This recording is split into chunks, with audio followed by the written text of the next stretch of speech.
وہی عمر جو پہلے مارتے تھے غریبوں کو، وہی فاروق امیرُ المومنین بنے، چہرے پہ نقاب پہنا، گلی سے گزر رہے، ایک بوڑھی اماں پریشان بیٹھی، عمر روک گئے، غلام سے کہنے لگے بوڑھی پریشان لگتی، حضور پوچھ لیتے، فرمایا اماں اندر آ جائے، اماں کہنے لگی جاؤ دوڑو اپنا کام کرو، کہا تیری مہربانی آنے دے، جب ضد کی تو کہنے لگی آ جاؤ، حضرت عمر اندر گئے، نقاب ہے چہرے پہ، اماں کیوں پریشان ہو؟ کہنے لگی عمر سے بڑی شکایت۔ کیا ہوا؟ کہنے لگی بوڑھی بھی ہوں، بیوہ بھی ہوں، بے اولاد بھی ہوں، 25 دینار کا قرضہ چڑھ گیا، 3 دن ہو گئے روٹی نہیں کھائی، عمر امیر المومنین ہے، اس نے میرا حال ہی نہیں پوچھا۔ حضرت عمر کہنے لگے اماں عمر کو کیا پتا تو اس حال میں ہے؟ تو مدینے کی وہ بوڑھی عورت بھی جانتی تھی کہ جمہوریت کیا ہوتی ہے، جمہوریت کیا ہوتی ہے۔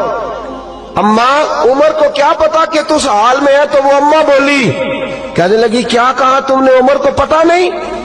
تو عمر کو جا کے میرا پیغام دے دو کہ حکومت چھوڑ دے، اس کے حوالے کرے جو غریبوں کا پتہ رکھ سکتا ہے، نہ ادھر ادھر کی تو بات کر، یہ بتا کہ قافلہ کیوں لٹا؟ مجھے رہزنوں سے غرض نہیں، تیری رہبری کا سوال ہے۔ تو بہانہ کر کے سائیڈ پہ ہو گیا، بول، تو پتہ رکھ نہیں سکتا تو کیوں حکومت کرتا ہے؟ آپ کے غلام کہتے ہیں عمر دوڑ لگا کے باہر نکلے، کھانا پکا پکایا گھر سے لائے، 25 دینار بھی لائے، 2 بوریاں اناج کی کندھوں پہ رکھ لی۔ غلام کہنے لگا حضور مجھے دے دیں، فرمایا وعدہ کر قیامت کے دن بھی میرا بوجھ اٹھائے گا؟ حضور میں نہیں اٹھا سکتا۔ عمر لائے، اس بوڑھی اماں کو 25 دینار دیے، 2-3 مہینے کا راشن دیا، کھانا کھلایا۔ یہاں تو جس کا 200-400 ووٹ ہو اسے ہے کوئی سردار چودھری پوچھ لے، غریبوں کو کون پوچھتا ہے؟ لیکن جب میلاد کا انقلاب آتا ہے پھر غریبوں کی عزت بڑھتی ہے۔ حضرت عمر اماں کے پیروں میں بیٹھ گئے، کہنے لگے اماں چل عمر کو میری خاطر معاف کر دے۔ تو اماں نے ایک لفظ کہا تو آپ کے غلام کہتے ہیں عمر کو اتنا روتے کبھی نہیں دیکھا جتنا عمر آج روئے۔ اماں کہنے لگی میں کوئی نہیں معاف کروں گی، میں تو بوڑھی ہوں، کسی وقت بھی بلاوا آئے گا، جب میں مروں گی نا نبی پاک میری قبر میں آئیں گے تو میں عمر کی شکایت لگاؤں گی، میں کہوں گی محبوبہ میں غریبنی، مجبور، پریشان، آپ نے اس کی ڈیوٹی لگائی تھی، اس نے میرا حال نہیں پوچھا۔ آپ کے غلام کہتے ہیں عمر اس طرح روتے جیسے بچہ بلک کے روتا۔ کہنے لگے اماں اس طرح نہ کرنا، عمر بڑا کمزور ہے، وہ بڑا کمزور، وہ یہ شکایت نہ لگانا، عمر بڑا ماڑا ہے، حضور کا سامنا نہیں کر سکے۔ اماں کہنے لگی نہیں میرا دکھ ہی بڑا ہے، میں عمر کی شکایت لگاؤں گی۔ حضرت فاروق اعظم منت کرنے لگے تو بوڑھی کہنے لگی چل تیری خاطر عمر کو معاف کیا۔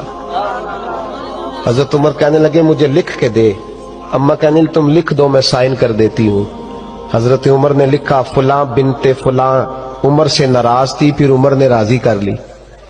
وہ اماں دستخط کرنے ہی لگی تھی کہ مولا علی شیر خدا آ گئے، حضرت عبداللہ ابن مسعود آ گئے رضی اللہ تعالی عنہما۔ اندر آتے ہی کہنے لگے عمر یہاں کھڑے ہو، میں سارے مدینے میں ڈھونڈ آیا ہوں، وہ ملک شام کے کچھ سفیر ملنے آئے۔ اماں فٹافٹ اٹھ گئی، ہائے یہ عمر تھا، عمر کے سامنے کہتی رہی۔ فاروق اعظم کہنے لگے نا اماں تو وعدے پہ قائم رہ، تو نے جو کیا ٹھیک کیا، سائن کر۔ اماں نے دستخط کیے تو حضرت عمر حضرت مولا علی شیر خدا کرم اللہ تعالی وجہ الکریم کو خط دے کے کہنے لگے علی گواہ کے سائن آپ بھی کر دو، عبداللہ بطور گواہ تم بھی دستخط کر دو۔